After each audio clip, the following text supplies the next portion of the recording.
इस वीडियो में आज हम लोग एफआईआर के बारे में कुछ प्रावधान को समझने का प्रयास करेंगे, जो दंड प्रक्रिया संहिता की धारा 154 में बताया गया है और अन्य कहाँ प्रावधान है इसके बारे में समझने का प्रयास करेंगे। आइए समझते हैं। एफआईआर एक साधारण और आम शब्द है। आम जीवन में पुलिस और उससे जुड़े शब्द एफआईआर को काफ़ी सुना जाता है। अपराध विधि में आम और दैनिक जीवन में सर्वाधिक चर्चा में रहने वाला शब्द एफआईआर ही है। इस आलेख के माध्यम से एफआईआर का विस्तार पूर्वक चर्चा की जा रही है। एफआईआर दंड प्रक्रिया संहिता की धारा 154 से निकल कर आता है, जिसका पूरा नाम फर्स्ट इन्फॉर्मेशन रिपोर्ट है। हिंदी में इसे प्राथमिकी भी कहते हैं। दंड प्रक्रिया संहिता की धारा 154 के अंतर्गत इसे संज्ञेय मामलों में इतिल्ला कहा गया है। दंड प्रक्रिया संहिता के अंतर्गत अपराध को दो भागों में बांटा गया है, एक संज्ञेय और दूसरा असंज्ञेय। इसके आधार पर ही संज्ञेय अपराध की रिपोर्ट के लिए दंड प्रक्रिया संहिता की धारा 154 में रखा गया है। धारा 154 के शाब्दिक अर्थ में एफआईआर को कुछ यूँ ही कहा गया है। संज्ञेय अपराध के लिए किए जाने के संबंध में प्रथम सूचना रिपोर्ट या प्रथम इतिल्ला यदि पुलिस थाने के भारसाधक अधिकारी को मौखिक दी गई है तो उसके द्वारा या उसके निर्देश में लेखबद्ध कर ली जाएगी और इतिल्ला देने वाले को पढ़कर सुनाई जाएगी। प्रत्येक ऐसी इतिल्ला पर चाहे वह लिखित रूप में दी गई हो या मौखिक रूप में लेखबद्ध कर उस व्यक्ति के हस्ताक्षर किए जाएंगे जो उसे दे रहा है, और उसका सार ऐसी पुस्तक में जो उस भारसाधक अधिकारी द्वारा ऐसे रूप में रखी जाएगी जिसे राज्य सरकार इस नियमित विहित करे प्रविष्ट किया जाएगा। धारा 154 के इन शब्दों से मालूम होता है कि इन शब्दों में प्रथम इतिल्ला को किस प्रकार से अभिलिखित किया जाएगा तथा उसके प्रथम सूचना रिपोर्ट की क्या प्रक्रिया होगी, परंतु धारा इस पर विशेष चर्चा नहीं करती कि प्रथम सूचना रिपोर्ट अर्थात एफआईआर का मूल अर्थ क्या है। उच्च न्यायालय और उच्चतम न्यायालय और विधि के महान जानकारों से निकलकर कुछ विशेष बातें सामने आती हैं जो प्रथम सूचना रिपोर्ट से संबंधित है। इस लेख में प्रथम सूचना रिपोर्ट को अपने शब्दों में समझने का प्रयास कर रहे हैं। संज्ञेय मामले में इतिल्ला सीआरपीसी की धारा 154 के अधीन अभिलिखित की गई सूचना को प्रथम इतिल्ला रिपोर्ट कहा जाता है, जो अपराध के बारे में प्रथम इतिल्ला होती है, इसलिए इसे प्रथम सूचना रिपोर्ट कहा जाता है। ये धारा किसी संज्ञेय अपराध के घटित होने की प्रथम सूचना अधिकारी को दिए जाने के प्रावधान से संबंधित है, ताकि पुलिस इसके आधार पर अन्वेषण की कार्यवाही कर सके। प्रथम सूचना रिपोर्ट के बारे में निम्न बातें हैं। धारा 154 के अनुसार इतिल्ला उस पुलिस थाने के भारसाधक अधिकारी को दी जाएगी जिसे मामले में अन्वेषण करने की शक्ति है। प्रथम सूचना रिपोर्ट वही पुलिस थाने के भारसाधक अधिकारी अभिलिखित करता है जिसे मामले में अन्वेषण करने की शक्ति हो। प्रथम सूचना रिपोर्ट को अन्वेषण का प्रारंभिक चरण माना जाएगा। कोई पुलिस अधिकारी जो किसी मामले में अन्वेषण करने की शक्ति रखता है, वह अपना अन्वेषण प्रारंभ करने के पूर्व एफआईआर दर्ज करता है। यदि इतिल्ला लिखित रूप में दी गई है तो उसे उपयुक्त रीति से लिखा जाएगा तथा उस पर इतिल्ला देने वाले व्यक्ति के हस्ताक्षर करा लिए जाएंगे। जहां मौखिक इतिल्ला दी गई है लेखबद्ध भी कर लिया गया है। उसे इत्तला देने वाले को पढ़कर सुनाया भी जाएगा। पुलिस अधिकारी द्वारा इत्तला का सार ऐसी पुस्तक में प्रविष्ट किया जाएगा जो उसे राज्य सरकार द्वारा विहित की गई है। इत्तला देने वाले व्यक्ति को इत्तला की एक प्रतिलिपि मुफ्त दी जाएगी। हरियाणा राज्य बनाम चौधरी भजन लाल AIR 1993। उच्चतम न्यायालय के बाद में कहा गया, जब किसी व्यक्ति को पुलिस अधिकारी को किसी संज्ञेय अपराध घटित होने की सूचना दी जाती है तो पुलिस अधिकारी ऐसी सूचना को अभिलिखित करना होगा। अरविंद कुमार बनाम बिहार राज्य के मामले में एक बहुत ही सारवान बात कही गई।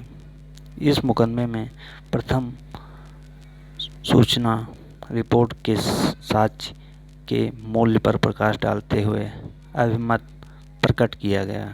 प्रथम इत्तला रिपोर्ट स्वयं मौलिक साक्ष्य के रूप में स्वीकार नहीं होती है, क्योंकि प्रथम सूचना रिपोर्ट प्राप्त होने के बाद ही पुलिस को अन्वेषण करना होता है।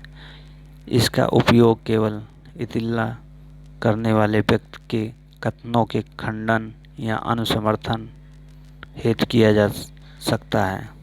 धारा 154 के अंतर्गत प्रथम सूचना रिपोर्ट को लेकर एक महत्वपूर्ण बात कही गई है। यदि पुलिस अधिकारी प्रथम सूचना रिपोर्ट को अभिलिखित करने से इनकार करता है तो दंड विधि के क्रियान्वयन ही प्रारंभ नहीं होगा। इसलिए ऐसी दशा में धारा 154 में उपधारा 3 के भीतर यह व्यवस्था की गई है, इत्तला देने वाले व्यक्ति को इत्तला का सार लिखित रूप में प्रत्यक्षता अथवा डाक द्वारा संबंधित पुलिस अधिकारी को दे सकता है या भेज सकता है।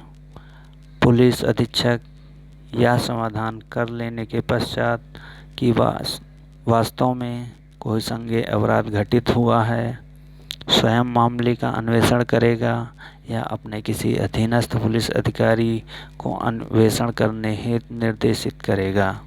बाबाजी उर्फ ब्रजेश कुमार मोहंती बनाम उड़ीसा राज्य के मामले में उच्च न्यायालय द्वारा यह निर्णय लिया गया कि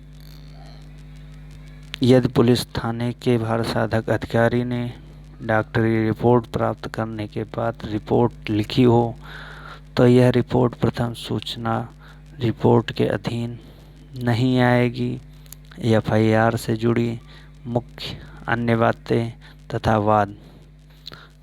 जिंदर अली शेख बनाम पश्चिम बंगाल राज्य 2009 उच्चतम न्यायालय 761 के मुकदमे में बलात्संग की पीड़िता द्वारा पुलिस थाने में प्रथम सूचना रिपोर्ट हेतु निवेदन किए जाने पर पुलिस थाने का भारसाधक अधिकारी ने मामला दर्ज करने से इनकार कर दिया और पीड़िता को परामर्श दिया कि वह अभियुक्त के साथ आपसी तरीके से मामला को निपटा ले।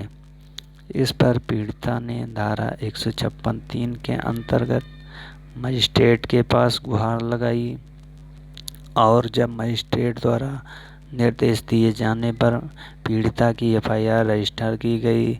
इस कारण पीड़िता के प्रकरण में चिकित्सीय एविडेंस जुटाने में 6 माह विलम्ब हुआ।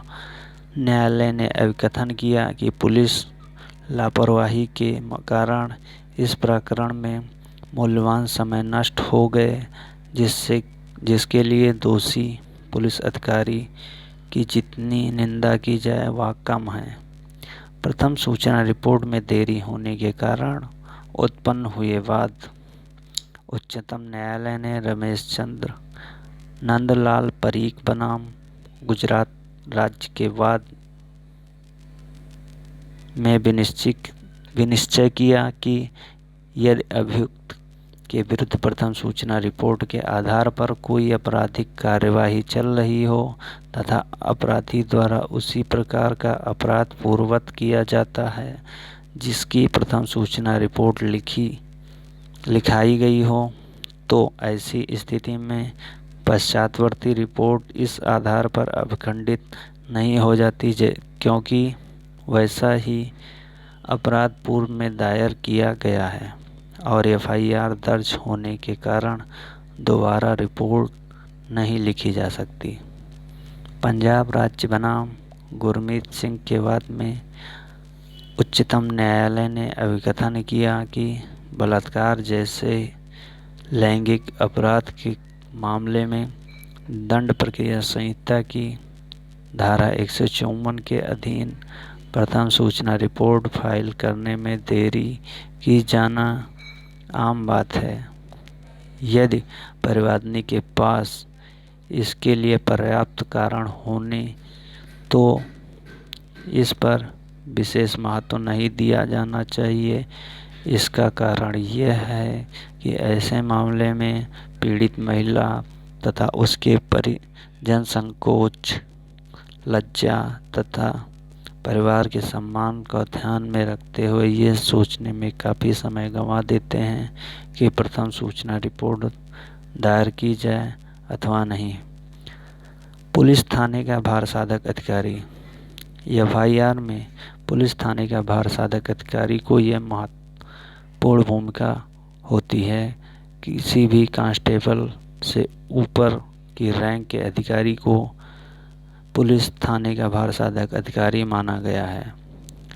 हेड कांस्टेबल को भी पुलिस थाने का भारसाधक अधिकारी नहीं होता है।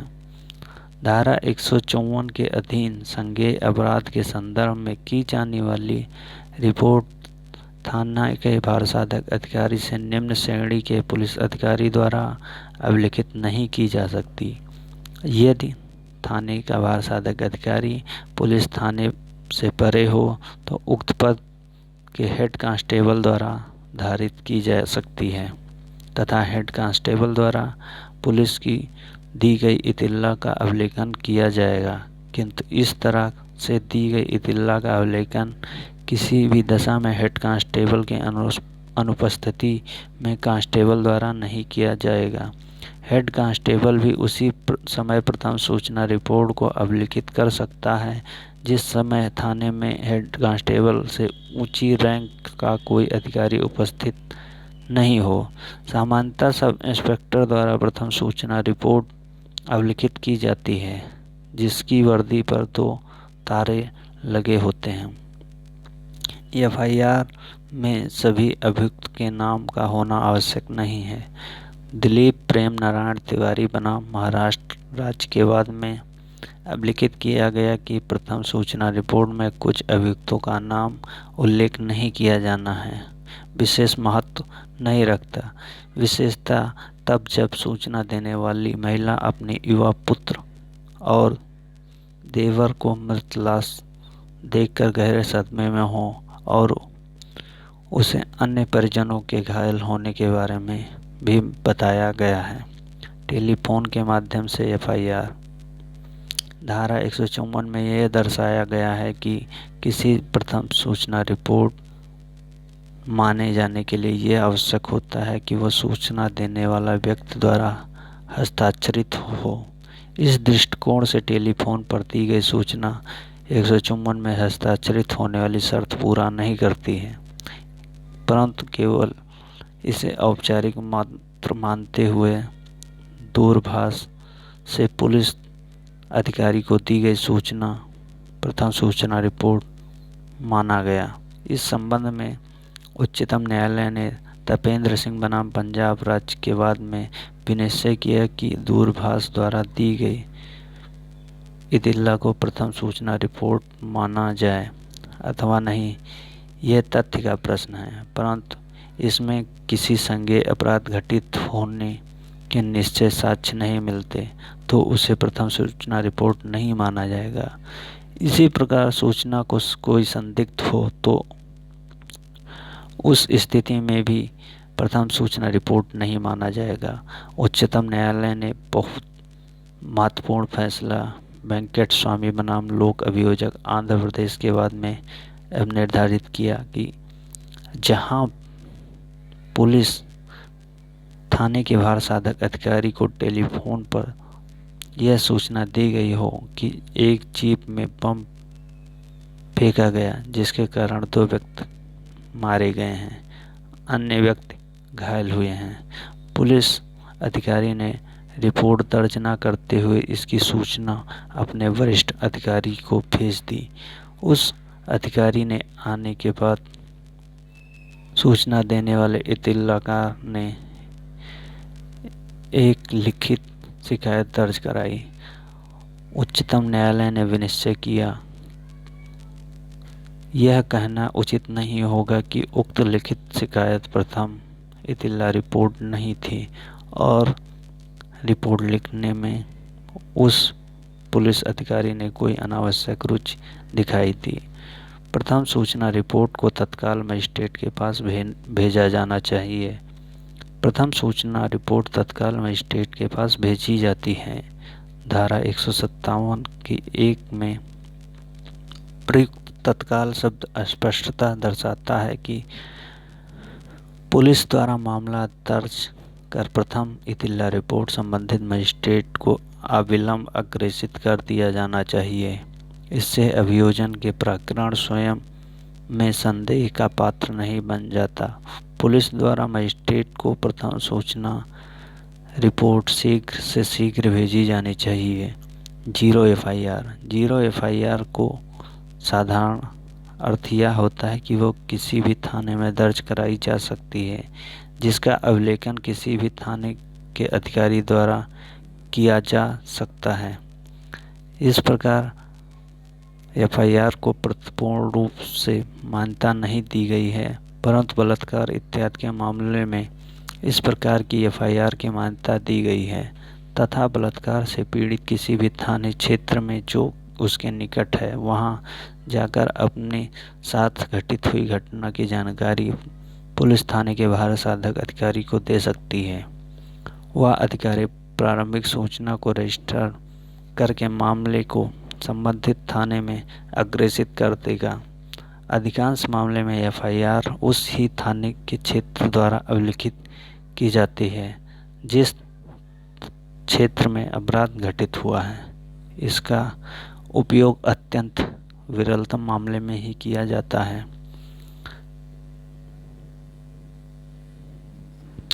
प्रथम सूचना रिपोर्ट का साक्ष्य में महत्व। यह पूर्णतः निश्चय हो चुका है कि प्रथम सूचना रिपोर्ट पूर्ण साक्ष्य नहीं होती है, अर्थात इसे उन तत्वों के साक्ष्य के रूप में स्वीकार नहीं किया जा सकता जिसे उल्लेख प्रथम सूचना रिपोर्ट में किया गया है। यह अंतिम रूप से स्थापित हो चुका है कि जबकि एफआईआर के साक्ष्य अधिनियम की 1872 के अध्याय 2 के अंतर्गत प्रस्तुत किया गया हो, इसका उपयोग साक्ष्य अधिनियम की धारा 157 तथा धारा 155 के अधीन केवल साक्ष्य द्वारा किए गए कथन की पुष्टि करने एवं जिसका उल्लेख प्रथम सूचना रिपोर्ट में किया गया हो खंडन करने के लिए या अविश्वसनीयता साबित करने के लिए ही किया जा सकता है।